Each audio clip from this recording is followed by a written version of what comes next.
గెలిచాక నీతో నడిచే వాళ్ళకంటే గెలుపు కోసం నీ వెంట నడిచిన వాళ్ళని గుర్తుపెట్టుకో మిత్రమా. కింద పడడం ఒక విధంగా మంచిదే, మన స్థాయి ఏంటో తెలుస్తుంది. అంతేకాదు పైకి లేపడానికి ముందుకొచ్చే చేతులను బట్టి సొంతం ఎవరో పరాయి ఎవరో కూడా తెలుస్తుంది. నిన్ను వద్దనుకున్న బంధాల ముందు జాలిగా నిలబడకు. నీ విలువ తెలియని మనుషుల కోసం పరితపించకు. సమయం, ఆరోగ్యం, బంధం వీటిపై ఏ ధర రాసి ఉండదు. అవి కోల్పోయినప్పుడే వాటి విలువ తెలుస్తుంది. అందుకే సమయాన్ని సరిగ్గా వినియోగించుకోవాలి, ఆరోగ్యాన్ని జాగ్రత్తగా కాపాడుకోవాలి, బంధాన్ని గట్టిగా నిలబెట్టుకోవాలి. నీకు నచ్చినట్టు బ్రతకాలి అంటే ధైర్యం కావాలి. ప్రపంచానికి నచ్చినట్టు ఉండాలంటే సర్దుకుపోవాలి. నమ్మి బ్రతకడం వేరు, నమ్మిస్తూ బ్రతకడం వేరు.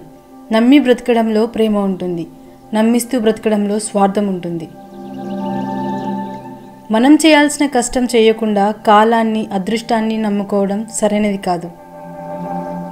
అసలు పని చేయకుండా బద్దకించిన వాడికంటే ఏదో ఒక పని చేసేవాడే ఉత్తముడు.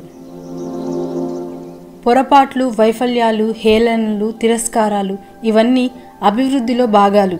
వీటిని ఎదుర్కోకుండా ఎవ్వరూ ప్రగతిని సాధించలేరు.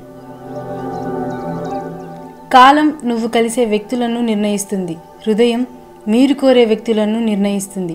కానీ మీ ప్రవర్తన మీతో ఉండేవారిని నిర్ణయిస్తుంది. ప్రపంచంలో అందమైన వారిని మీరు ఎంచుకోవద్దు, మీ ప్రపంచాన్ని అందంగా మార్చేవారిని ఎంచుకోండి. ఎవరో వస్తారు, ఏదో చేస్తారు అని ఎదురు చూడకు అన్నారు పెద్దలు. నీకోసం ఎవరూ రారు, ఏది చేయరు. నీకోసం నువ్వనుకున్నది నువ్వే చేయాలి, అది ప్రయత్నమైనా పోరాటమైనా. జీవితంలో సంతోషంగా ఉండాలంటే మతిమరుపు చాలా అవసరం. ఎవరికి నీ విలువ అర్థం కాదో వాళ్ళని పట్టించుకోకు. ఎవరు నీ విలువను గౌరవిస్తారో వాళ్ళని అశ్రద్ధ చేయకు. నీకు కావలసిన దానికోసం శ్రమించకుండా పోగొట్టుకున్న దాని గురించి ఏడవడం మూర్ఖత్వం అవుతుంది. గుర్తుంచుకో, ఎవరో నీకు విలువ ఇవ్వలేదు అని నీ విలువ తగ్గిపోదు. నీ జీవితం నీకు విలువైనదే. చేతిలో చిల్లి గవ్వ లేకపోతే నిన్ను కన్న తల్లిదండ్రులకైనా, నువ్వు కట్టుకున్న భార్యకైనా నిన్ను లెక్క చేయరు. నిజం చెప్పాలంటే డబ్బు లేకపోతే నువ్వు ఎవరికి అవసరం లేదు. కొందరు మనుషులు విపరీతమైన కష్టాలు వచ్చినప్పుడు బ్రేక్ డౌన్ అవుతారు, మరికొందరు రికార్డులు బ్రేక్ చేస్తారు. ఒక వ్యక్తిని చెడు ఆకర్షించినంతగా మంచి ఆకర్షించలేదు. ఎందుకంటే చెడు శుభాలతో మొదలై కష్టాల పాలు చేస్తుంది, మంచి కష్టాలతో మొదలై సుఖంగా బ్రతికేలా చేస్తుంది. పిరికి మాటలు మాట్లాడకండి, వినకండి. అవి మీ జీవిత గమ్యానికి ఆటంకాలు అవుతాయి. ఎదుటివారికి పిరికితనం నూరిపోస్తే మీరు కూడా పిరికి వాళ్ళే అవుతారు. నీతో కలిసి ఉండాలి అనుకునేవారు నిన్ను అర్థం చేసుకోవడానికి ప్రయత్నిస్తారు. అదే నిన్ను వదిలి వెళ్ళాలి అనుకునేవారు నిన్ను బాధ పెట్టి దూరం చేసుకోవడానికి ప్రయత్నిస్తారు. నిజాయితీగా ఉన్న వాళ్ళు ఎప్పుడైనా ఎదుటివారికి పొగరుగానే కనిపిస్తారు, కానీ అది పొగరు కాదు, ఆత్మగౌరవం. ఒంటరిగా నడవడం అలవాటు చేసుకో. ఎందుకంటే నీతో ప్రయాణం ప్రారంభించిన వారందరూ నీతో పాటు చివరిదాకా నడవలేకపోవచ్చు. మీరు చేపట్టిన లక్ష్యం మంచిదైతే సరిపోదు, నడిచే మార్గం కూడా మంచిది కావాలి.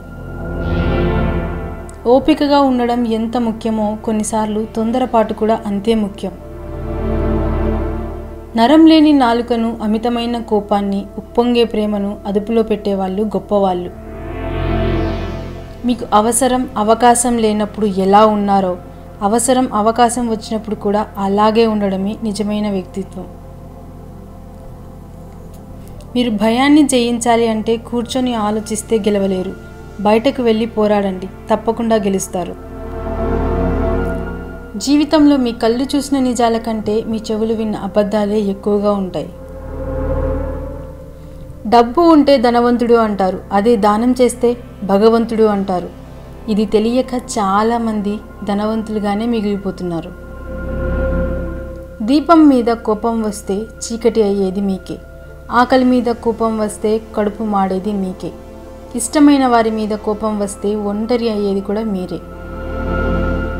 లోపాలనే పట్టుకొని వేలాడితే బంధాలు ఎప్పుడూ మెరుగవ్వవు. కానీ మనం విశాలంగా ఆలోచించే కొద్దీ ఎదుటి వాళ్ళ లోపాలు చిన్నవిగా కనిపిస్తాయి. అయినా ఇష్టమున్న బంధంలో ఏది కష్టం అనిపించదు. నీ ఏకాగ్రత పెంపొందే కొద్దీ ఎక్కువ జ్ఞానాన్ని ఆర్జించవచ్చు. ఎందుకంటే ఏకాగ్రతే జ్ఞాన సముపార్జనకు ఏకైక మార్గం. ఎదురించి పోరాడే శత్రువు కన్నా నమ్మించి నట్టేట ముంచే మిత్రుడే ఎక్కువ ప్రమాదకరం. మనం ఎప్పుడూ గెలుపు చప్పట్లే కాదు, ఓటమి నిశ్శబ్దాలని కూడా అనుభవించాలి. ఎందుకంటే ఇది దేవుడు ఆడించే ఆట. ఆయనకు ఇష్టం వచ్చినట్లే ఆడాలి, మనకు ఇష్టం లేకపోయినా. నిరాశ అనేది ఓటమికి ముఖద్వారం. అలాంటిది ఎంత త్వరగా బయటపడితే విజయం అంత త్వరగా లభిస్తుంది. మీ యొక్క కష్టాలు మీకు ఎలా బ్రతకాలో నేర్పిస్తాయి. ఎవరిని నమ్మాలో ఎవరిని నమ్మకూడదో అర్థమయ్యేలా చేస్తాయి. అందుకే కష్టాలు వచ్చినప్పుడు నేర్చుకోవడానికి ప్రయత్నం చేయండి, కానీ పారిపోవడానికి ప్రయత్నించకండి. జ్ఞానం ఉన్న వారితో వాదించు, ఓడినా జ్ఞానం వస్తుంది. అజ్ఞానులతో వాదించకు, నీ విఘ్నతను కోల్పోతావు.